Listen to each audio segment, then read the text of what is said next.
কিন্তু কোনো মৌলবীর কাছে, আলেমের কাছে বা কোনো জ্ঞানী ব্যক্তি কোরআন হাদিস সম্বন্ধে যাদের জ্ঞান আছে, ধারণা আছে, তার কাছে গেলে পরে প্রথম তার টার্গেট হবে পৃথিবীতে জীবিত মানুষের জন্য জান্নাতের কোনো নমুনা আসবে না। বেশি করে কোরআন তেলাওয়াত করা, এই সমস্ত বিষয়ের ওপর হাদিস কোরআনে যথেষ্ট আলোচনা এসেছে। কিন্তু এই সমস্ত আলোচনার মধ্যে নতুন করে একটা ফিতনা শুরু হয়েছে, সেটা হচ্ছে প্রত্যেকটা মসজিদে এই বেজোড় রাত্রিগুলোনে জালসা করা। এটা নতুন ফিতনা। মানুষ দান করিবে, মসজিদ মাদ্রাসা যেগুলো জনসাধারণের দানে চলে, আজ করলেও টাকা দিবে, কাল করলেও টাকা দিবে, টাকা জনগণ দেয়। যে রাত্রিগুলো গুনাহ খাতাকে সামনে রেখে ইবাদত করার কথা, বেশি বেশি করে কোরআন তেলাওয়াত করার কথা, বেশি বেশি করে সালাত আদায় করার কথা, বেশি বেশি করে দান করার কথা, সে সমস্ত রাত্রিগুলো আমাদের মতন এই হুজুর তারা কিন্তু জালসা জুলুস করে রাতগুলোকে শেষ করছে। প্রায় মসজিদে আমি দেখছি।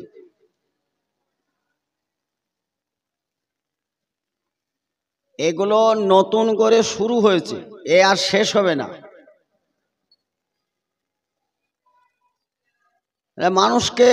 মানুষ জানছেটা কি, মানুষ কি করছে? কোরআনের ভাষা হচ্ছে যে ইয়া আইয়ুহাল্লাযিনা আমানু, হে ঈমানদার বান্দাগণ। তাহলে যাদের ঈমান আছে তাদেরকেই লক্ষ্য করে বলা হয়েছে কুতিবা আলাইকুমুস সিয়াম কামা কুতিবা আলাল্লাযিনা মিন ক্বাবলিকুম। তোমাদের পূর্বে যারা রোজা রেখেছিল, সিয়াম পালন করেছিল তোমাদের পূর্বে।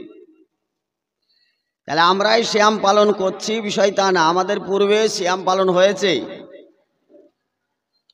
আমাদের পূর্বেও সিয়াম পালন হয়েছে। মানুষ এই পার থেকে ওই পারে যাবে, সাঁতরাবে, সে ভয় পাচ্ছে যে এই পার থেকে ওই পারে যাবো, তো সাঁতার দিয়ে যাবো, তো যাবোটা কি করে? তো কেউ ওইখানে দাঁড়িয়ে বলছে যে আরে বাবু, এই পুকুর হাজার বার সাঁতরিয়ে মানুষ গিয়েছে, কোনো সমস্যা হয়নি, এটা পুকুর সাঁতরাবে তো কি সমস্যা হবে, এর আগে তো সাঁতরিয়েছে মানুষ। তার মানে এই যে সিয়াম পালন করব, তো কি করে করব এটা বিষয়। আসলে তো তা না, এর আগে সিয়াম পালন করেছে নবী ও রাসূলরা, সে তো তিনারা যেমন করে করেছেন আপনি সেরকম করবেন। এর আগে রাত্রি জাগরণ হয়েছে, আপনি সেইভাবে রাত্রি জাগরণ করবেন। সাহাবী বর্গদের মধ্যে প্রতিযোগিতা হতো দানের, প্রতিযোগিতা হতো সিয়ামের, প্রতিযোগিতা হতো ইবাদতের, প্রতিযোগিতা হতো তাকওয়ার, প্রতিযোগিতা হতো মেহমানদারি। সারিউ ইলা মাগফিরাতিম মির রাব্বিকুম, আল্লাহ রাব্বুল আলামিন এটা বলেছেন যে তোমরা প্রতিযোগিতা করো তোমার গুনাহ খাতা ক্ষমা করার জন্যে। তা আমরা কি একবারে বেগুনাহ হয়ে গেছি? আমাদের কি কোনো গুনাহ খাতা নেই? একদম আমরা কি পরিষ্কার? আমার তো মনে বলে যে সাহাবী বর্গরা এর আগে বিগত যারা চলে গেছেন আমাদের কাছ থেকে, তারা ইতিহাস হয়ে আছেন, কোরআন হাদিসে যাদের আচার আচরণ, তাদের ব্যক্তিগত চরিত্র যেগুলো খুঁজে পাই আমরা, সেগুলো আলোচনা করতে গিয়ে তিনারা মরা একটা ডালকে ধরেছে, মরা ডালকে ধরার পরে ঝরঝর করে কান্না করে বলেছে যে আমি যদি একজন মানুষ না হয়ে, হতভাগা না হয়ে আমি এই গাছটার ডালটা হতাম, তাহলেও মনে হয় আমার ভাগ্যটা ভালো হতো। বলে কেন? মানুষ ভেঙে চুরে নিয়ে গিয়ে জ্বালানি করে দিত, আমার এই পর্যন্ত আমি শেষ হয়ে যেতাম, ভালো হতো। এই যে মানুষ হিসাবের আওতায় আসবে,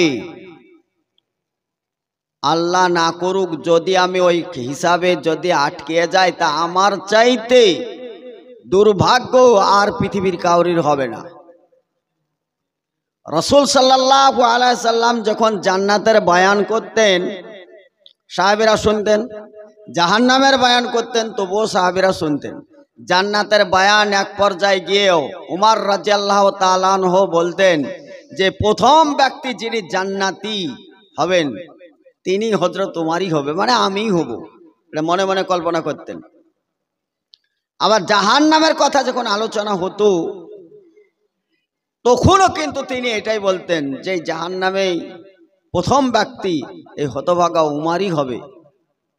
একটি লোক, ক্ষণেকে ঈমান মজবুত, ক্ষণেকে ঈমান দুর্বল, আর যাদেরকে পৃথিবীতে জান্নাতি ঘোষণাই করা হয়েছে তাদের এই অবস্থা। আর আপনারা আমরা জাহান্নামের লোকড়ি।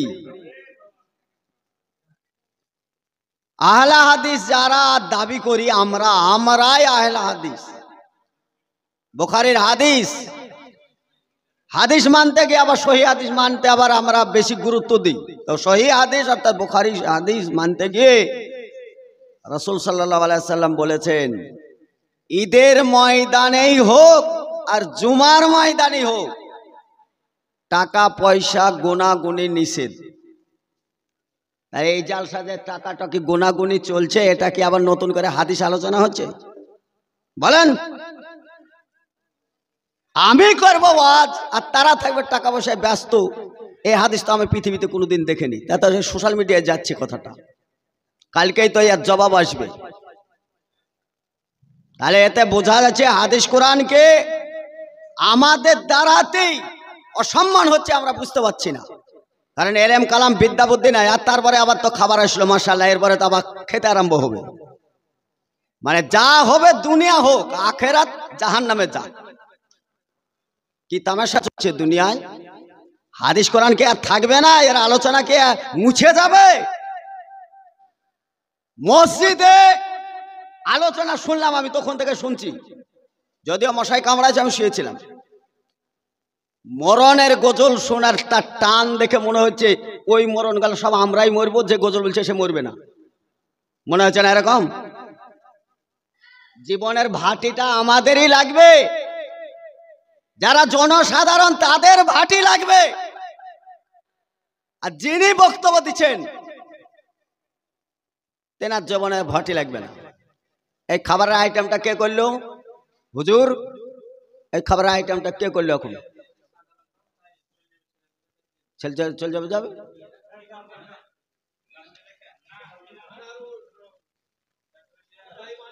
আমরা যতই মিলেমিশে আপনাদের সঙ্গে থাকি, হাদিস কোরআনের খেলাফ আমার বরদাস্ত হয় না। ওর রক্তই নাই আমার গায়ে।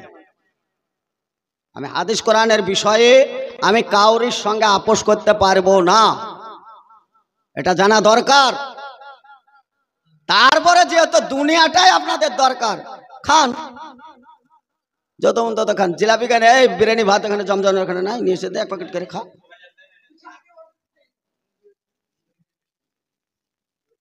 মানে আমরা এখানকার লোক তো সবাই মনে করছে যে বাড়ি থেকে হাদিস কোরআন তৈরি করছে আর এখানে জিলাপির মতন এসে ঢালছে, মনে করছিস নাকি? যেটা বিষয় মানুষকে অন্ধকার থেকে আলো দেখাবার দায়িত্ব কিন্তু এই হুজুরদের। যে নারায় তকবীর বলে যে হাঁকটা মারলো, এই হুজুরদের মাথায় দায়িত্ব চেপে আছে। কে জাহান্নামে কখন যাবে তা জানা নাই, কিন্তু হুজুররা জাহান্নামে যাবে এটা কিন্তু আল্লাহ আগে জানিয়ে রেখেছে। কে জাহান্নামে যাবে ও কথা স্পষ্ট না থাকলেও হুজুররা জাহান্নামে যাবে কথাটা কিন্তু স্পষ্ট। আমার কথাটা যদি হয়, কথাটা পাকা করার জন্য আব্দুর রাজ্জাক বলে হুজুর দিয়ে জাহান্নাম উদ্বোধন হবে। আব্দুর রাজ্জাক কিন্তু বলে, আমি মাঝে মধ্যেই বড়দের কাছে হাওলা দিই এই কারণে যে আমার বোঝাটা কমসে কম হালকা হোক। আমি এর আগে বহু মার খেয়েছি। আল্লাহ হয়তো আল্লাহর রহমত স্বরূপে ওই আব্দুর রাজ্জাক সাহেব জাকির নায়েক এসছে, তাতে আমাদের একটু পিটনিটা বেঁচেছে। নাহলে আমরা বলতাম আর লোক মনে করতো যে আমরাই বেশি বেশি বলি। ভাই সকল, একটু চরিত্রটা চেঞ্জ করেন। মধ্যে আপনাকেও হবে, আমাদেরকেও হবে। দান খায়রাতের কথা বললে অধিকাংশ মা বোনেদের দিলটা একটু নরম, ওর জন্য ঘন ঘন মা বোনেদের কথাই বলা হয়। কিন্তু যিনি বক্তব্য রাখছেন তিনাকেও তো কটা টাকা দেওয়া দরকার, তাও তো পরকাল আছে না? সব জনসাধারণের পরকাল, ওরাই জান্নাতে যাবে, ওরাই জাহান্নামে যাবে। তো জান্নাতের বায়ান দিলেও তো হুজুর লাগবে, জাহান্নামের বায়ান দিলেও হুজুর লাগবে। তো হুজুরকে তো 200-500 টাকা দেওয়া দরকার। দান কি শুধু পাবলিকই করবে? রাসূল সাল্লাল্লাহু আলাইহি সাল্লাম দান করতেন, এই রকম দান করতেন। আয়েশা রাদিয়াল্লাহু তাআলা আনহা বলছেন যে বাড়ি ঘরই নাকি দান করে দিবে। 3টে খেজুর আছে, 3টে খেজুর, ওই 3টে খেজুরই দান করে দিলেন, আর কোনো সামানপত্র নেই। আমাদের তো মাশাআল্লাহ সম্পদের কোনো অভাব নেই। 200-500 টাকা যদি মসজিদে দান করা হয় তা আমার মনে হয় এমন কোনো যায় আসে না। অধিকাংশ জনগণকে বলতে শুনেছি বা মৌলবীরা জান্নাত কিনে রেখেছে, তার লাগে জান্নাত করে না। হ্যাঁ, যে মৌলবী সাহেবদের জান্নাতের দরকার নেই, এরা কিনে রেখেছে, অতএব হুজুর থেকে দান করতে হয় না। এই কথাটা আমাদেরকে শুনতে হয়। কেন ভাই, আপনার কি 500 টাকায় 1 বস্তা সিমেন্ট দিলে ফুরিয়ে যাবে? হ্যাঁ, এটা কি? আরে আমার এটা কোনো যায় আসে না। 5000 কেনে 5 লাখ টাকা দিলেও আমার কোনো যায় আসে না। কারণ আমি যদি 5000 দিতে আর এক হুজুর কিন্তু এত জুংলাবো আমি। হুজুররা এতে এড়িয়ে যায়। দানের কথা বললে কি সুর সারা জান্নাতের বাগান দেখায়, ওই জান্নাতে তো হুজুরকে যেতে হবে, তখন তো 500 টাকা লাগবে। কেন দেয় না? লোকের কথা শোনার জন্য। যেই কথা আগে বলবো, ইয়া আইয়ুহাল্লাযিনা আমানু লিমা তাকুলুনা মা লা তাফালুন, তুমি যেটা পারবে না ওটা বলো না। 200-500 টাকা দেওয়াটা এমন কোনো ব্যাপারই না, 1 বস্তা সিমেন্ট দেওয়া ব্যাপার না, এটা একদম সাধারণ ব্যাপার। বেশি বেশি করে দানের মাস বেশি বেশি করে দান করেন, বেশি বেশি করে দুনিয়ার খেয়াল কমান। হুব্বুদ দুনিয়া ওয়া কারাহাতুল মাউত, মুশরিকদের মতন জীবন যাপন করেন না। মৃত্যু আসলে পারে খুব খারাপ মনে হয়, আর দুনিয়া যখন আসে তা লালিত পালিত দুনিয়াকে কিনে নেওয়া হয়।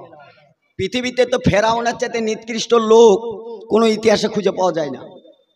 ফেরাউনের মতন নিকৃষ্ট লোক ইতিহাস ঘাটতে গিয়ে ওর চাইতে নিকৃষ্ট লোক খুঁজে পাওয়া যায় না। অথচ মুসা আলাইহিস সালাম একজন নবী, রেগে টেগে বলছে যে আল্লাহ, যে ফেরাউনকে কেন তুমি ধ্বংস করো না? কথাগুলো গুরুত্ব দেন। ফেরাউনকে কেন ধ্বংস করা হয় না? আল্লাহ রাব্বুল আলামিন বলছেন, মুসা, ফেরাউনের কৃষ্টি কালচার আমারও পছন্দ না, ফেরাউনকে আমারও পছন্দ হয় না, কিন্তু মাঝে মধ্যেই ফেরাউনের উপর আযাবের ফেরেশতাকে দিয়ে আযাব পাঠাবো এরকম মনস্থির করি। আর ফেরাউন দেখি কোন দোস্ত গরিব এতিম তাদেরকে দান করে দেয়, কোন প্রতিষ্ঠানে বেশি দান করে দেয়, অভাবী মানুষকে দান করে দেয়। হে মুসা, তোমাকে আগে বলা ভালো যে দানে আমার রাগকে মিটিয়ে দেয়। আমার কোনো কিছুতে আমার রাগ না মেটানো, কিন্তু একটাতে আমি আল্লাহ দুর্বল, সেটা হচ্ছে আমার রাগ মেটানোর একটা অস্ত্র, সেটা হচ্ছে আদম সন্তান যখন দান করে দেয়, কে দান করলো আমার দেখার নেই, দান করে দেওয়ার সঙ্গে সঙ্গে আমার সেই রহমতটা তার কাছে চলে যায়, যে আমার রাগটা মিটে যায়। সুবহানাল্লাহ ওয়া হামদিহি।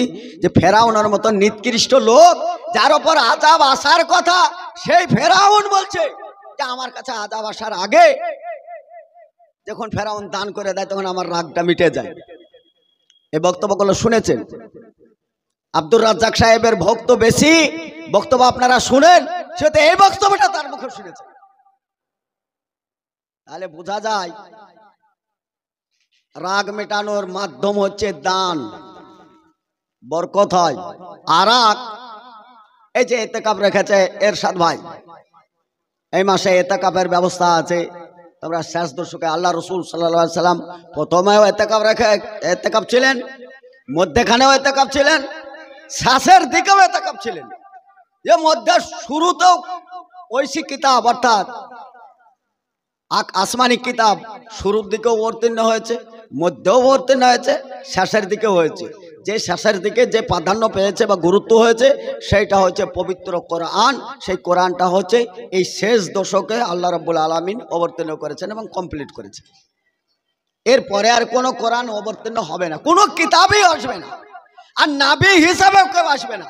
এখন নাবীদের উত্তরসূরি হিসাবে যাদেরকে নবীর চরিত্র যার মধ্যে পাবো সেটা হচ্ছে আলেম ওলামাদের মধ্যে পাওয়ার কথা ইঙ্গিত দিয়েছেন মুহাম্মদুর রাসূলুল্লাহ সাল্লাল্লাহু আলাইহি সাল্লাম। তিনি ইঙ্গিত দিয়েছে কোন আলেম ওলামাকে দেখো মানে হচ্ছে আমার উত্তরসূরি হিসাবে দেখো, আমার চরিত্র আমার আখলাক যদি দেখো তাহলে সেই হুজুরদের মধ্যে দেখবে যারা আমার উত্তরসূরি হিসাবে। তা মাশাআল্লাহ আমাদের তো টুপি দেখতে পাওয়া যাচ্ছে, পাঞ্জাবিটাও দেখতে পাওয়া যাচ্ছে, সাদা ধুতিটাও পরি, পয়সা লাগার বলে মেশাকও করি, অনেক কিছু গুণ আমাদের মধ্যে পাওয়া যায়।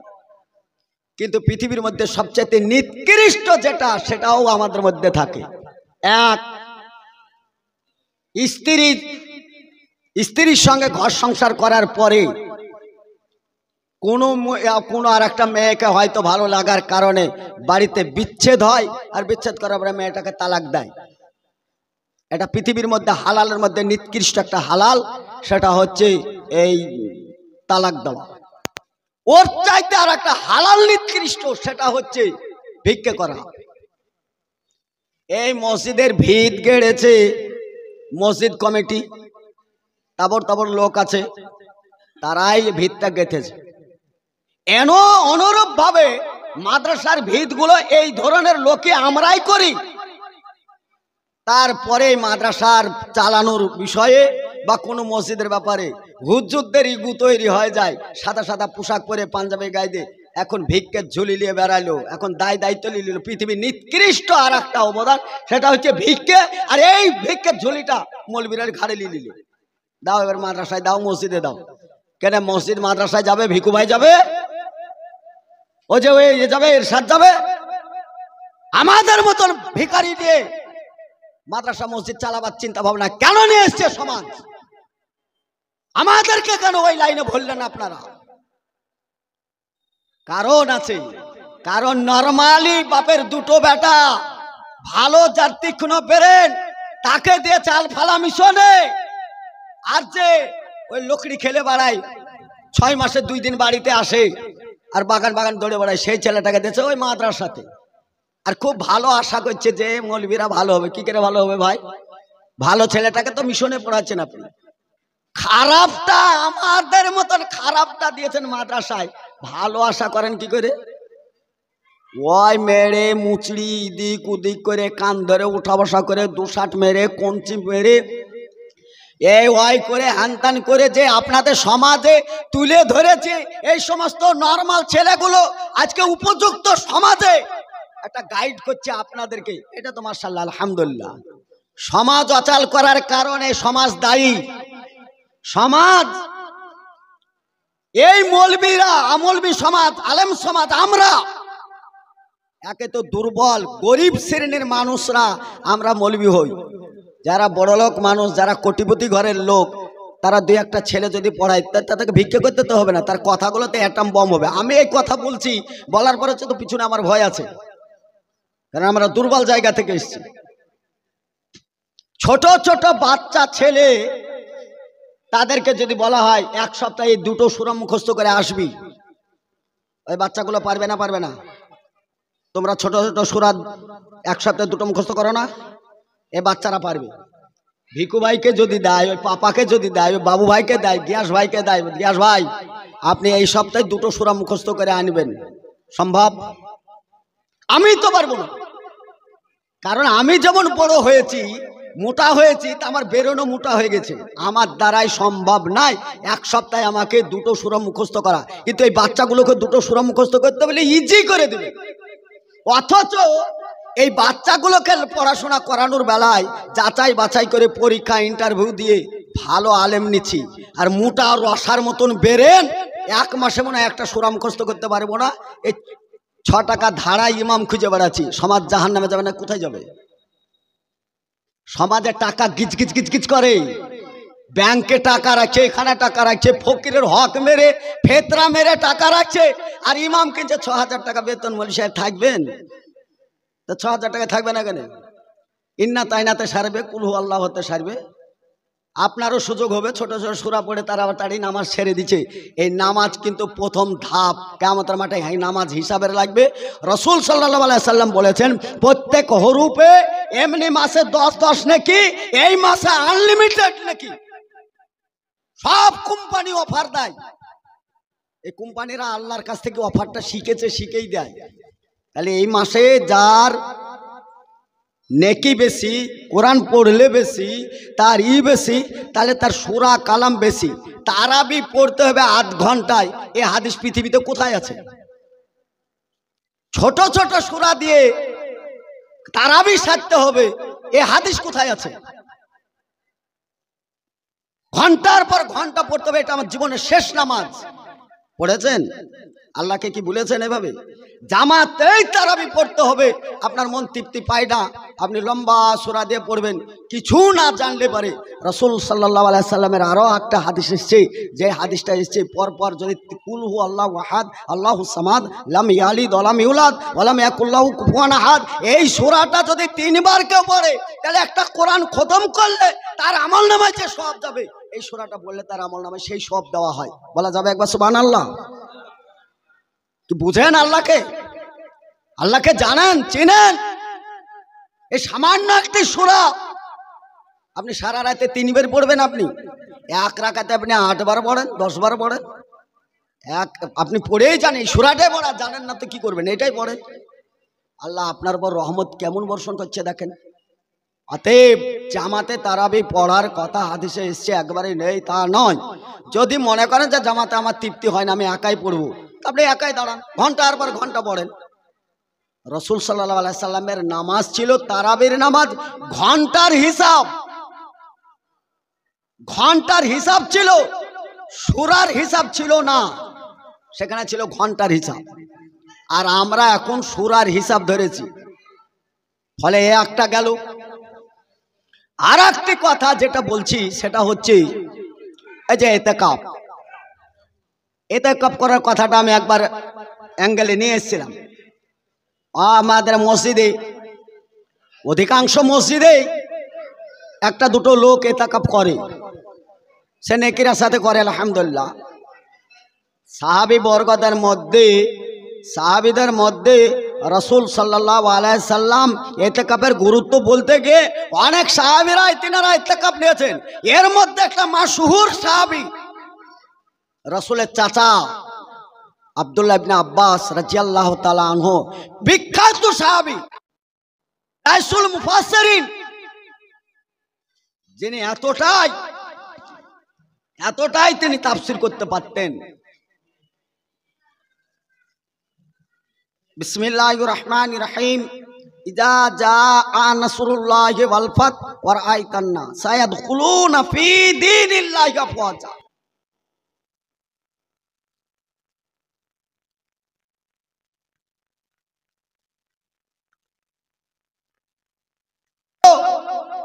তখন সব এক অপরে, এর আগে তো সূরা অবতীর্ণ হয়েছে, অত কিছু গুণগান হয় নাই, কিন্তু এই সূরাটা অবতীর্ণ হওয়ার পরে সাহাবীদের মধ্যে একদম গমগীন হয়ে, সব ভারাক্রান্ত, চিন্তিত হয়ে, এর সার উদ্ধার হচ্ছে না, এই বিষয়টা কি? এই সাহাবী ওনাকে দেখাচ্ছে, ওনাকে দেখাচ্ছে, ওনাকে দেখাচ্ছে, কিন্তু সার উদ্ধার হচ্ছে না। শেষের দিকে আব্দুল্লাহ ইবনে আব্বাস রাদিয়াল্লাহু তাআলা আনহু তিনার কাছে গিয়ে, তিনি বাচ্চা ছেলে, ছোট্ট ছেলে, ওমর রাদিয়াল্লাহু তাআলা আনহু তিনার কাছে নিয়ে গিয়ে বললো, বাবু এর আমরা কিছু সার উদ্ধার করতে পারছি না, এই বিষয়ে কি আলোচনা এসছে আর কি আলোচনাতে আছে আমরা কিছু বুঝতে পারছি না। সূরাটা সামনে নেওয়ায় তরজমা তাফসীর করার আগে আব্বাস রাদিয়াল্লাহু তাআলা আনহু, আব্দুল্লাহ ইবনে আব্বাস রাদিয়াল্লাহু তাআলা আনহু দর দর করে কান্না করছেন, ঝরঝর ঝরঝর করে চোখের পানি ঝরে ঝরে পড়ছে। সাহাবীরা ফ্যাল করে চেয়ে আছেন, চোখের পানি ঝরঝর করে ঝরে, কেউ বুঝতে পারে না। অন্যান্য সব প্রমুখ সাহাবী, যারা বিশিষ্ট বুদ্ধিজীবী সাহাবী, তেনাকে কাঁদনের কথা জিজ্ঞাসা করলেন।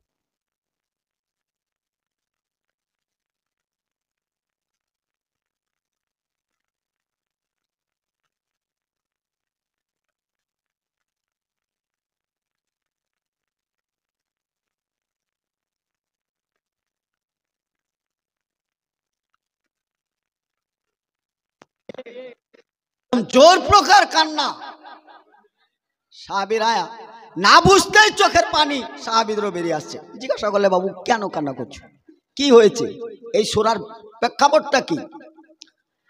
আব্দুল্লাহ ইবনে আব্বাস রাদিয়াল্লাহু তাআলা আনহু কত বড় বিদ্বান, কত শিক্ষিত মানুষ, কত কোরআন সম্বন্ধে জানতেন। তিনি ফট করে বললেন, আল্লাহ রসুল সাল্লাল্লাহু আলাইহি সাল্লাম আমাদের মধ্যে থাকছেন না, আমাদেরকে ছেড়ে তিনি চলে যাবেন। সাহাবী বর্গরা বললেন, এতে তো সেরকম কিছু লেখা নেই,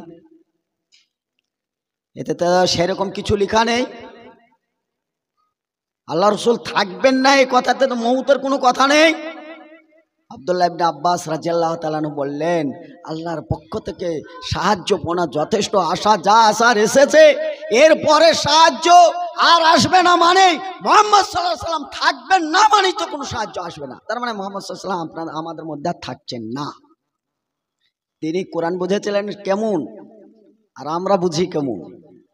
এই সাহাবীর এই কথাটা শুনে সাহাবীদের মধ্যে সব চিন্তিত গমগিম হয়ে এক অপরে বসে থাকে, কেউ কাউরির ওপরে একেবারে মানে কি একটা হয়ে গেল এরকম একটা বিষয়। সত্যি সত্যি কিছুদিনের পরে আল্লাহ রসুল সাল্লাল্লাহু আলাইহি সাল্লাম অসুস্থ হলেন। লম্বা চওড়া ঘটনা, কথা অনুপাতে তিনি থাকলেন না, তিনি চলে গেলেন। ওমর রাদিয়াল্লাহু তাআলা আনহুর ভালোবাসা আমাপ ছিল, মাপ ছিল না। মুহাম্মদ সাল্লাল্লাহু আলাইহি সাল্লামের মওতের খবর এক অপরে গুনগুন করে বলছে, আহা হা মুহাম্মদ সাল্লাল্লাহু আলাইহি সাল্লাম চলে গেল, সব পাগল হয়ে এক অপরে কান্না করে লুটিয়ে পড়েছে। এমন সময় বলছে মুহাম্মদ সাল্লাল্লাহু আলাইহি সাল্লাম মারা গেছে। এই খবরটা ওমর রাদিয়াল্লাহু তাআলা আনহুর কানে যাওয়ায় তিনি লাফিয়ে উন্মুক্ত তরবারি ধরে খাড়া হয়ে দাঁড়িয়ে বলছেন, কেউ যদি বলে মুহাম্মদ সাল্লাল্লাহু আলাইহি সাল্লাম মারা গেছে, তার গর্দনটা থুবো না। মানে মুহাম্মদ সাল্লাল্লাহু আলাইহি সাল্লাম মারা গেছেন এই কথাটা উমর রাদিয়াল্লাহু তাআলা আনহুকে এতটা ভারী লেগেছে যে মারা গেছে এই কথাটা কাউকে বলতে দেবো না, এই ভেবে তিনি তরবারিটাকে খাড়া করে বলল, গর্দান ছেড়ে দেবো যদি কেউ মুহাম্মদ মারা গেছে বলে সাল্লাল্লাহু আলাইহি সাল্লাম। কিন্তু মউত থেকে রুখতে পারা গেছে? মউত কি রুখা যায়? আবু বকর সিদ্দিক রাদিয়াল্লাহু তাআলা আনহু অভাবী লোক ছিলেন, ব্যবসা তিজারতে সাহাবীরা থাকতেন, তিনি দূরে ছিলেন। তিনি খবর পেয়ে আসলেন, আসার পরে রসুলের চেহারা মুবারক থেকে চাদরটা সরিয়ে কপালের উপর চুম্বন দিয়ে তিনি কপালে চুম্বন দিয়ে উঠে দাঁড়িয়ে উমর রাদিয়াল্লাহু তাআলা আনহুর যে পাগলামি, যে মুহাম্মদ মরেছে বললেই কথা উড়িয়ে দেব, আর সবাই চুপে গেছে, কারণ উমরের সেই দিমাগ ছিল। তিনি উমর রাদিয়াল্লাহু তাআলা আনহুকে কিছু না বলে তিনি দাঁড়ালেন, দাঁড়ানোর পরে খুতবা দিলেন, আল্লাহর প্রশংসা করলেন, রাসূল সাল্লাল্লাহু আলাইহি সাল্লামের প্রশংসা করে বললেন, কোরআনের আয়াত পড়লেন, পড়ার পরে বললেন, ওগো জনগণ, তোমরা যারা ইবাদত করো তিনি বেঁচে আছেন, আর মুহাম্মদ সাল্লাল্লাহু আলাইহি সাল্লাম যিনি ছিলেন তিনি মারা গেছেন। আমরা ইবাদত আল্লাহর করি, সে আল্লাহ বেঁচে আছে, আর মুহাম্মদ সাল্লাল্লাহু আলাইহি সাল্লামকে মহব্বত করি, ভালোবাসি, সে মহব্বতের মানুষটা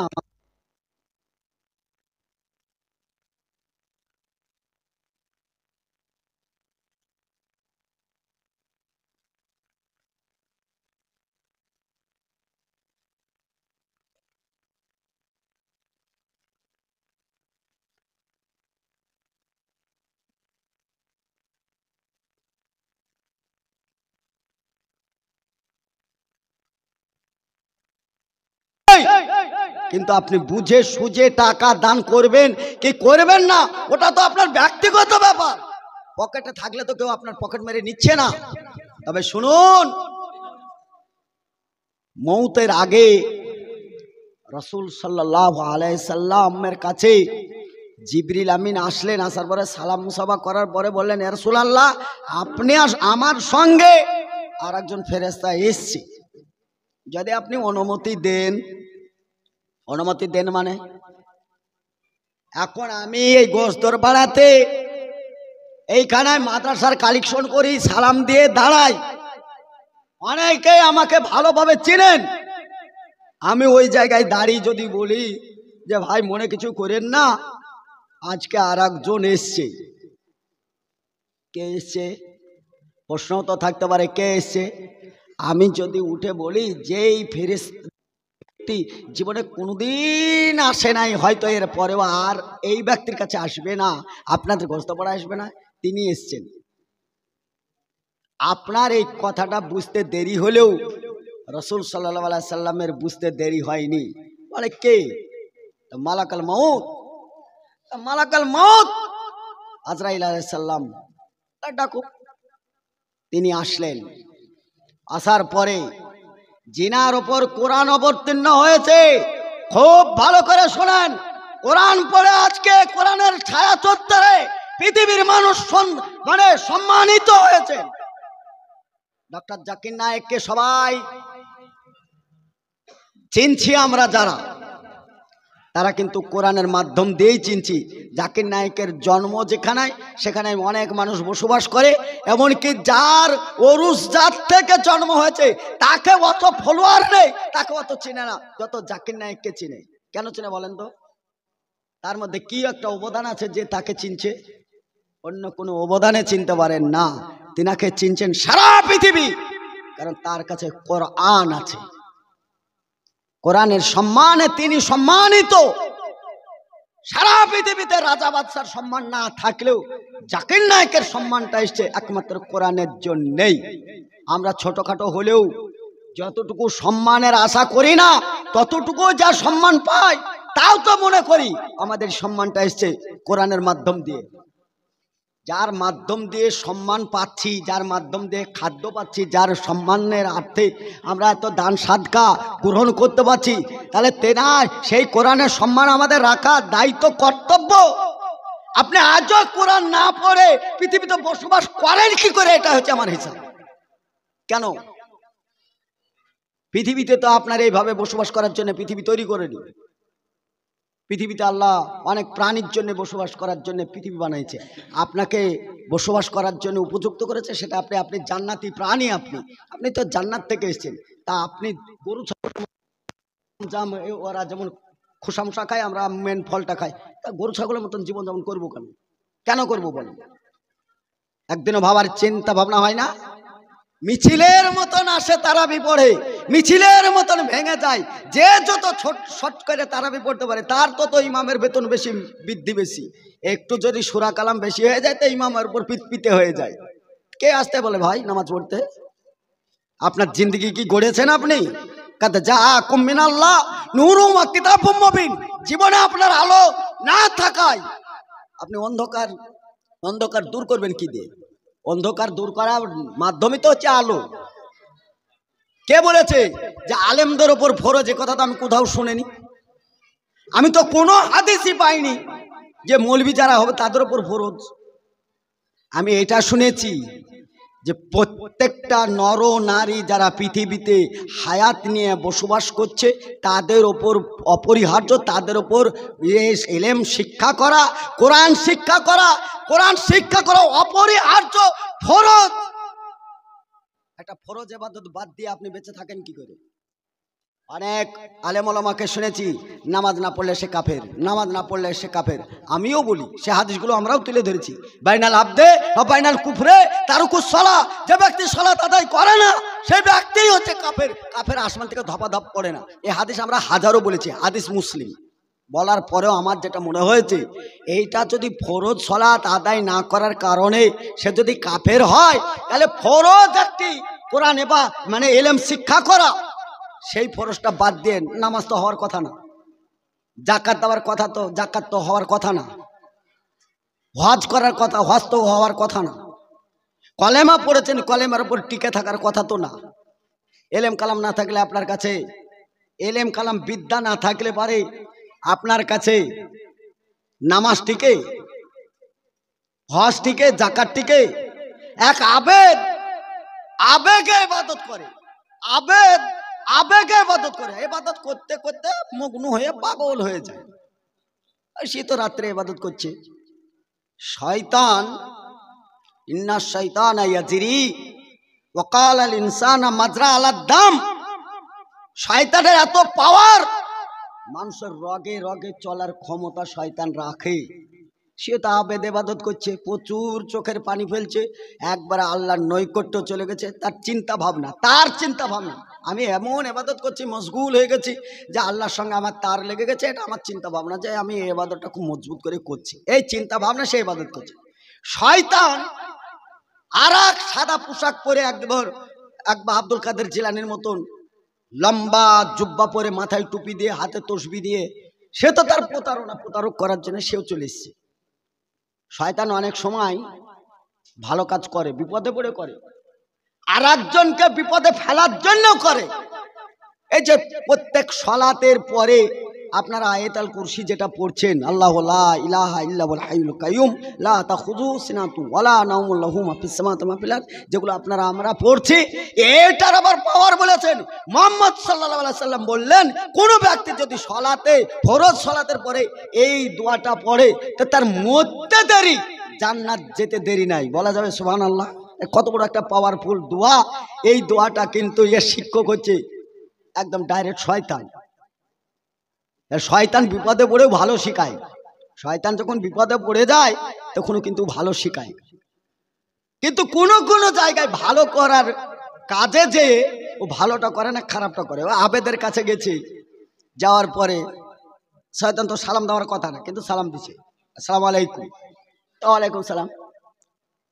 তা হুজুর কি করছেন? তা আমি এই তো তাহাজ্জুদ পড়ছি, তারাবি পড়ছি, রমজানের যা ফজিলত এগুলো সব করছে। আবেদ, কিন্তু তার মধ্যে এলেম নেই। শয়তান বলছে আপনার যে ইবাদত, আর আপনি যেভাবে আল্লাহর সঙ্গে তার লাগিয়ে যে ইবাদত করছেন, এই ইবাদতের কারণে স্বয়ং আল্লাহ বিরাট সন্তুষ্ট হয়েছে। আল্লাহ খুশি হয়ে এই এক বোতল মদ জান্নাত থেকে হাদিয়া হিসাবে আপনার জন্য পাঠিয়েছে। আমি তাই নিয়ে আসলাম, আপনি পান করুন। শয়তান কিন্তু অত প্রস্তাব করেছে। শয়তানের কাজ তো একটা থাকবেই, নাহলে তো শয়তান কিসে? আজান যখন দেয় তখন শয়তান পাদতে পালায়, ভাই সরাতে পালায়। এরা এমনি তো পালাইতে পারতো, এমনি পালালে তো শয়তান নাম থাকতো না। হাদিস কিন্তু বুখারী, ওর মধ্যে পাদ যুক্ত হলো কেন? পাদ যুক্ত হলো কারণ ওর নামই হচ্ছে শয়তান। ওই যে না পারত তাহলে শয়তান যুক্ত হইতো না। একবার বুখারীর হাদিস, হাওয়া ছাড়তে পালায়। আমার কথা হচ্ছে শয়তান এমনি পালাতে পারতো, যে হাওয়া ছাড়তে পালায়। এই হাওয়া ছাড়াটা হচ্ছে শয়তানি কাজ, মানে ও শয়তান, তার একটা কাজ শয়তানি থাকবে। এখন নামাজ যখন আবার তাকবীর দিয়ে নামাজে যখন দাঁড়ায়, দ্রুত গতি শয়তান আসে, আসার পরে রুকুতে বা সেজদায় যায়, তখন শয়তান দ্রুত গতি এসে পাছায় ফু মারে। পাছায় ফু মারলে মনে হচ্ছে 22 গেছে, একটা সন্দেহজনক। এই যে টাল বাহানা, কি হলো রে, নামাজটা 22 গেল নাকি 22, এই যে সন্দেহ, মানে নামাজের খসুটা নষ্ট হয়ে যায়। এর জন্যে রাসূল সাল্লাল্লাহু আলাইহি সাল্লাম তিনি বলেছেন, ওই 22 দুটো নিয়ম আছে। একটা, সেই জায়গা থেকে যদি বাতাস আসে তাহলে আওয়াজ হবে, সেটা হয় যদি প্রধানমন্ত্রী হোক, আর যদি এটা মনে করে 22 হলে কিন্তু তার কুপা আওয়াজ হবেই, ওর ওখার জায়গা নেই। আল্লাহ রাসূল বললেন, আওয়াজ যদি একটু মিহি সুরেও হয়, তুমি তো বুঝতে পারবে, কেউ না বুঝতে পারুক, তাহলে তুমি নামাজটা ছেড়ে দেবে। নাম্বার 2, আওয়াজ পেলে না, কিন্তু যে গোডাউন থেকে বাতাস আসে, সে কিন্তু যতই ভালো চিন্তা ভাবনা করো, তার কিন্তু একটা দুর্গন্ধ আছে। সেই দুর্গন্ধ শট করে যে নাকে লাগবে, তখনও জানবে যে না, আমার 22 হয়ে গেছে, এবার আর আমার এখানে টিকে থাকা হবে না, এই জামাতে থাকা হবে না, তখন বেরিয়ে যেতে হবে। তাহলে বোঝা গেল, জোরে আওয়াজ পেতে হবে না, তবে আসতে হলেও তার দুর্গন্ধ পেতে হবে। তাহলে জানতে হবে যে এতে আমার ওযু নষ্ট হয়ে গেলে তাকে বেরিয়ে যেতে হবে। এই দুটো ছাড়াই বাইশরে গেল নাকি এই যে বাতাস বাতাস মনে ভাব হচ্ছে, কিন্তু দুর্গন্ধও নাই আওয়াজও নাই, তাহলে জানবে যে শয়তান তোমাকে ওয়াসওয়াসা দিয়ে নামাজ থেকে ভটকাছে। কারণ প্রথম নামাজের হিসাব আল্লাহ নেবে, নামাজ সলেট হলে সে জান্নাতে চলে যাবে, আর নামাজ থেকে ভটকাতে পারলে শয়তান কামিয়াব হবে, তাই পাছে ফু দেয়। বুখারীর হাদিস। এখন আবেদের কাছে নিয়ে এসে ধরেছে কি মদের বোতল, ওকে বলছে জান্নাতি শারাব, আর জান্নাতে শারাবের কথা এসছে, সেও তো জান্নাতে শারাব, কিন্তু শয়তান তাতে প্রসাব ফেলেছে। আবেদ তো বড্ডা খুশি, যাকরে আল্লাহর ইবাদত করছি, সবাই এলাকার ঘুমাচ্ছে আর আমি একাই মসজিদকে জাগিয়ে রেখেছি, ইবাদত করছি, তাহলে তো মাশাআল্লাহ আল্লাহ হয়তো সন্তুষ্ট হয়ে এই ফেরেশতার মাধ্যম দিয়ে আমাকে শারাব পাঠিয়েছে। এখন বলেন ওই শারাব পান করার পরে যেহেতু শয়তানের মুখ ওটা হারাম, ইমান থাকবে? ইমান থাকার কথা, তাহলে ওর আবেদগিরি গেল। কিন্তু কোনো মৌলবীর কাছে, আলেমের কাছে বা কোনো জ্ঞানী ব্যক্তি কোরআন হাদিস সম্বন্ধে যাদের জ্ঞান আছে, ধারণা আছে, তার কাছে গেলে পরে প্রথম তার টার্গেট হবে পৃথিবীতে জীবিত মানুষের জন্য জান্নাতের কোনো নমুনা আসবে না। জান্নাতের পুরো বাজারটাই হচ্ছে মরার পরে, অর্থাৎ দুনিয়াতে আসবে না। এই এলেমটা আপনার তো থাকা, আবেদ হলে তো এটা থাকবে না। তাহলে আপনাকে এলেম কালাম যদি আপনার যথেষ্ট থাকে, তাহলে কমসে কম শয়তান আপনাকে ভটকাতে পারবে না, পারার কথাও নাই। তাহলে শয়তানের ওয়াসওয়াসা থেকে বাঁচতে গেলেও, শয়তানের প্রবচনা থেকে বাঁচতে গেলেও, দান খায়রাতে বাধা দেয় শয়তান, তা থেকে বাঁচতে গেলেও আমাকে সামান্য হলেও এলেম কালাম আমার দরকার। রাত্রি জাগরণ করব, তার জন্য আমার কোরআন দরকার।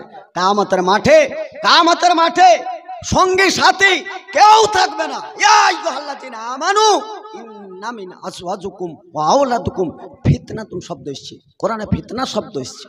তাহলে নিশ্চয়ই ইমানদার বান্দা জেনে রাখো, তোমার বিবি, তোমার বাচ্চা কাল কিয়ামতের মাঠে হয়ে ফিতনা দাঁড়াবে। আর যাদের জন্য আমরা এত টাকা পয়সা খরচ করি, বাড়ি গাড়ি ধন দৌলত এত কিছু করার পরে কাল কিয়ামতের মাঠে যদি তারাই ফিতনা হয়, তাহলে উদ্ধারের কোথায় পাবেন বলেন? যারা এখানে আছেন, এই আপনারা, আমরা, আপনাদের মতন আমাদের মতন আমার বাপ মা সংসার করেনি, আপনার মতন আমার মতন এই মসজিদে আমার বাপ বসছিল না, আপনার মতন আমার মতন আমার মা কি তারাবি পড়েনি, আপনার মতন আমার মতন আমার বাপ মা কি আমাদেরকে মানুষ করেনি? আপনি যেমন আপনার ছেলে সন্তান মানুষ করছেন, তারা কোথায়? আর তারা তো যেখানে যাওয়ার সেখানে চলে গেছে, শেষ ঠিকানায় পৌঁছে গেছে। আপনি ছেলে হিসাবে করুনি কি বলেন? বলেন তেনারই তো সম্পদ ছেড়ে দিয়ে গেছেন, সেই বাপের ভিটেতেই তো বাস করছেন, আপনার করণীয় কি? আমার বাপ যদি জাহান্নামে গ্রেফতার থাকে আর আমি যদি 2000 টাকা দিই, তার বিনিময়ে যদি আমার বাপ যদি কবরের আযাব থেকে রক্ষা পায়, এই কৃতজ্ঞ ছেলে হওয়া দরকার। এইটা হতে গেলেও তো এলেম লাগবে, এইটা হতে গেলেও তো কালাম লাগবে। আপনার কাছে টাকা আছে, দান করে দিলেন 5000, উদ্দেশ্য কি? কেন দান করলেন? আপনাকে টার্গেট নিতে হবে যে আমার ছেলে 3টে বেঁচে আছে, আমার ছেলে 1টা চলে গেছে, ওটাও থাকলে খেত, আমার সঙ্গে একই বিছানায়, একই চাদর, একই মশারির তলে সে আমার সঙ্গে থাকতো, সে আমার রেহেম, আমার রক্ত, আমাকে ছেড়ে সে কবরে চলে গেছে, সে আলাদা একটা বিছানা আছে, কি অবস্থায় আছে আমার কাছে তো খবর নেই, আমার কাছে জানা নেই, কিন্তু খবরের মালিক তো একজন আছে, খবরের মালিক একজন নেই? সেই মালিককে আপনি রিভিউ করেন, মালিককে হাওলা করেন, মালিক দুনিয়াতে থাকতে গেলে তো এই মাসে হয়তো 5000 টাকা তার খরচ করতে হতো, তার বাজার করতে হতো, চটি কিনতে হতো, তার জামা কিনতে হতো, তার হয়তো আরো আসবাবপত্র কিনতে হতো। এই টাকাটা আমার ছেলে আমাকে ছেড়ে চলে গেছে, অনেক সম্পদ, আমি 5000 টাকা দিলাম, বিনিময়ে আমার ছেলে যেন কবরে শান্তিতে থাকে। তাহলে বোঝা গেল হ্যাঁ আপনি একটা বাপ, যে ছেলে সম্বন্ধে আপনার ধারণা আছে, ছেলের উপর দরদ আছে। যেই 3টে আছে তার জন্য জমি জায়গা রেজিস্ট্রি করে রোডের ধারে সবগুলাই লাখ লাখ টাকা রেজিস্ট্রি করে দিচ্ছি, আমি তো সেই বাপটা। কিন্তু আমার আর একটা ছেলে কবরে গেল, তার জন্য 5000 টাকা বরাদ্দ করতে পারি না, এটা আবার বলা লাগে না? এর জন্য আবার আলাদা ভাবে কিছু বলা লাগে? এটা তো আপনার বিবেক।